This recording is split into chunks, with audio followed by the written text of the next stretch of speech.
Minister Louise Haigh quits after fraud offence revealed, by Jennifer McKiernan. Well done, BBC, you've managed a story with only one reporter. That makes a change, doesn't it? Probably took her about 3 days. Anyway, it's just more scandal for the Labour government, isn't it? They promised to be whiter than white, and now look at them.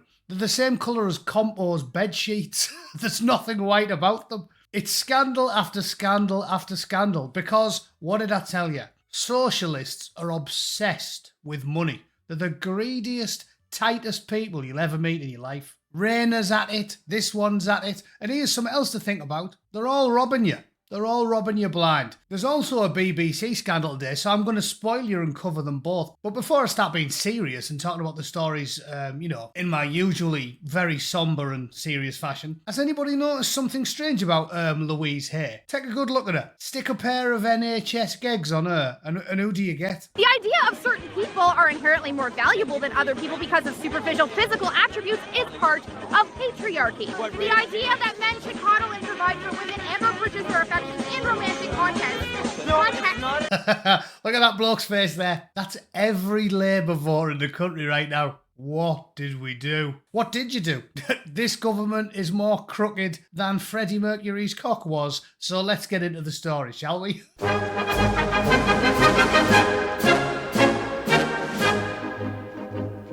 Okay, Louise Hay's quit because, like all of her compatriots, she is a grasping, thieving scrubber with the moral fibre of a degenerate, gambling-addicted crack whore and the IQ of a chicken McNugget. So she wasn't even clever enough to get away with it. Louise Hayes resigned as Transport Secretary after it emerged she pleaded guilty to a fraud offence.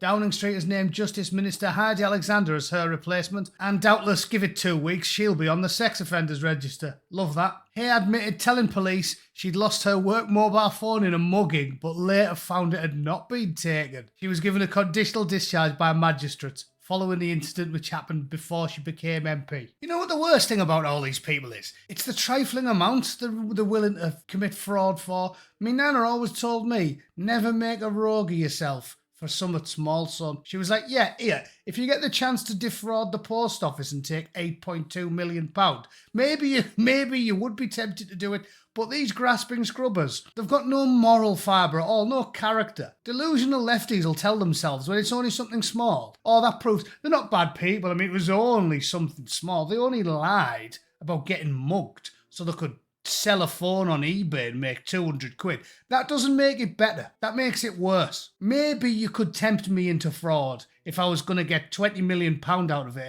and, spend the rest of my life in the Bahamas. Maybe you could. But I wouldn't do something like that, and I never have. These people, typical grasping socialists, obsessed with stealing off everybody else, they'd turn their own granny over for a fiver.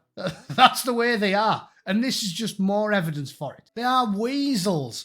I keep telling you, never let anyone talk down to you. Honestly, they are beneath contempt. Totally untrustworthy, totally lacking in moral fibre and character. I've made this point before as well. If like a family emergency came up and I had to leave the kids with a local chavvy, like a football hooligan. His heart's in the right place, but he often goes out drinking to all the matches and he causes a bit of bother every now and then. Someone like that, or a Labour MP. I'd pick the hooligan 99 times out of 100. It's not even close. Or like the local petty criminal. You have to leave the kids with him. Or a purple-haired walkist who frequently talks about how good and virtuous they are, but also seems to have a strange penchant for looking at bizarre cartoon-based Japanese pornography.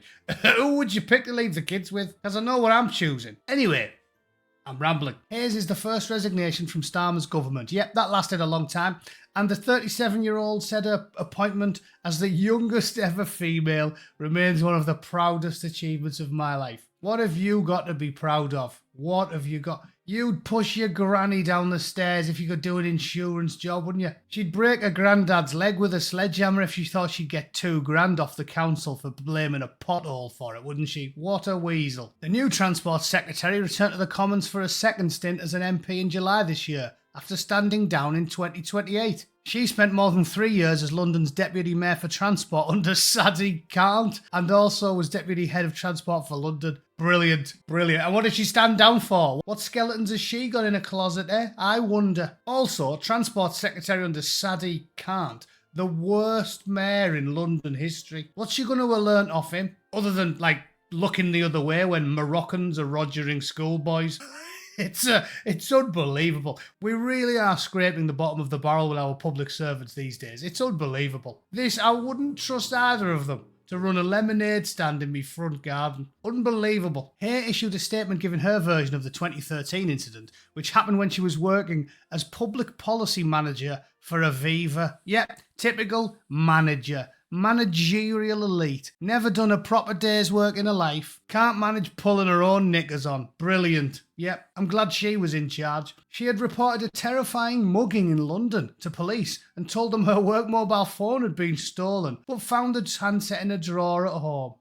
Turning on the phone triggered police attention. Christ, so she is a plank. Not only is she a liar and a thief, she's a plank. She says she pled guilty because it was a mistake.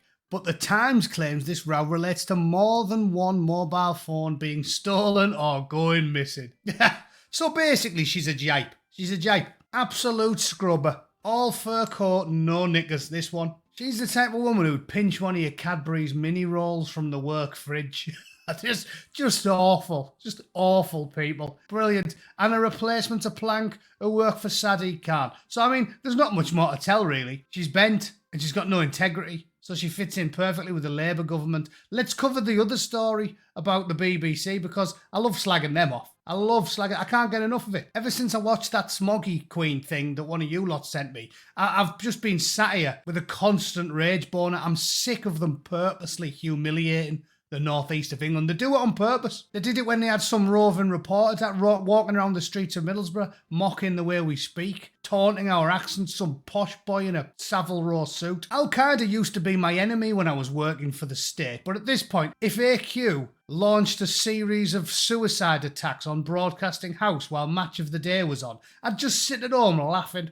I hate the BBC. Anyway, to the story. Greg Wallace was fascinated by my sex life and made lesbian jokes. What? A bespectacled baldy fella who looks just like a bog standard nonce is fascinated by your sex life? No, I'm not having that. You expect me to believe that a pervert works for the BBC? Pull the other one. Greg Wallace has been accused of making lesbian jokes constantly by a woman who worked on a travel show with him. The woman who we are calling Anna said he was fascinated by the fact she had dated women and asked her for the logistics of how it worked. It sounds like my granddad. She is one of a number of workers across a range of shows who came to BBC News with claims about the TV presenter. They also say Wallace has been asked to step away from presenting the show while allegations of historical misconduct are investigated.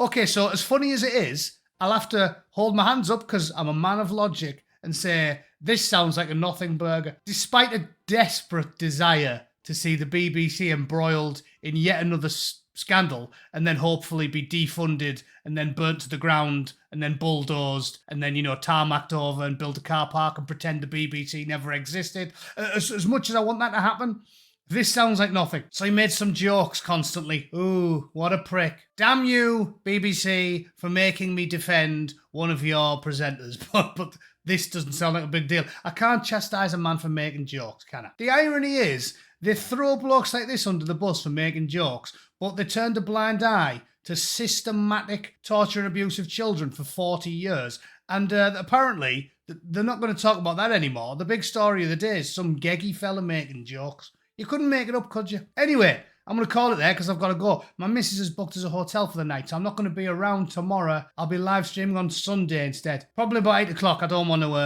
to step on Rags' toes, so I'll push it back an hour. Okay? If you're around Sunday evening, I'll be streaming then. If not, I'll catch up with you on Monday. Other than that, have a fantastic weekend. Enjoy yourselves, and I'll see you all very soon. All right? Thanks for tuning in. Toodle pip. Cheers.